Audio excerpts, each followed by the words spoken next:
Hello once again from the Wankhede Stadium, where we're going to talk about a couple of matches that are coming up over the next 2 days. First of all, since we are here in Mumbai, let's talk about South Africa versus England. That is tomorrow evening. As you can see behind me, the South African team is practicing, and yes, it's been a couple of hours that they've been practicing now, and they're just about winding up their practice here at the Wankhede Stadium.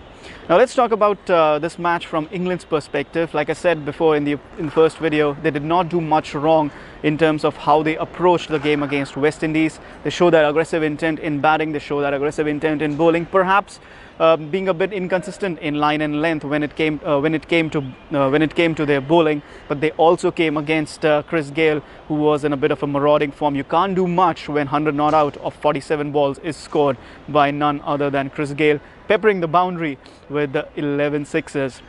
Now, the small fact for England is that they will be coming up against the likes of AB de Villiers on Friday evening, and as such it will almost be a similar challenge. What they need to borrow from that particular game against the West Indies is that they show that aggressive intent. Do not be disheartened by it. Perhaps add a buffer of 20 to 25 runs to their total, and then maybe provide that safety to their bowling, so that they can have that bit of inconsistency in these conditions, because it's not easy always to bowl on flat tracks which have a bit of a true bounce, and batsmen can just hit you out of the park. The other thing that England need to do is perhaps learn from South Africa's bowling. And again, now talking about South Africa in this particular manner, you look at the way South African bowlers bowl against India in their T20 series, in their ODI series, when they came here in October, November. They did not allow the Indian batsmen to hit out, and in fact they tied them down in the middle and the death overs. As such, that is something that can be borrowed from the South African bowling attack.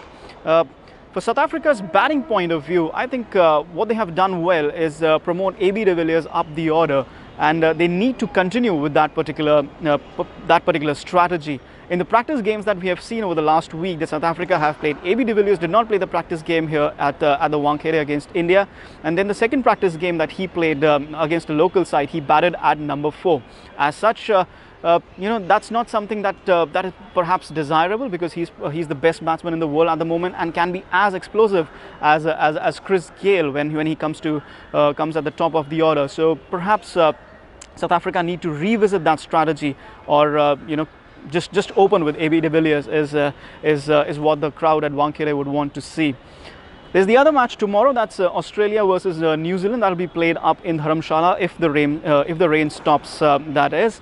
From New Zealand's point of view, they already have a big win in their bag, and Australia are now starting their tournament a bit later than the other teams, but they wouldn't mind the extra gap that they had in between playing the home season and then going to New Zealand and then going to South Africa. So if they had a bit of a break there. Having said that, it's important for them to show their intent in this World T20. Remember, Australia have never ever won the World T20. They're 5 times ODI champions, but they haven't won the World T20. There are a bit of doubts as to whether they give enough importance to the T20 format, and with the likes of David Warner, Aaron Finch, Steve Smith, Glenn Maxwell, Shane Watson in their lineup, it's a bit of a surprise really that Australia have not been able to impress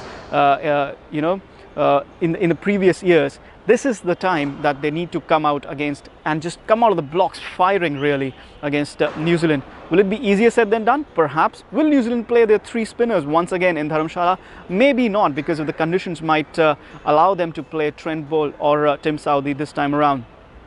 The last match that we're going to talk about now is the India versus Pakistan game. That's going to happen in Kolkata on Saturday, and I'll be attending that game as well, and perhaps we'll talk about that game post-match from Kolkata.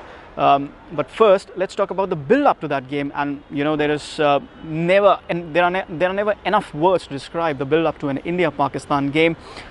It's truly a big moment for the tournament, in the sense that it was politicized to no extent just a week outside the tournament.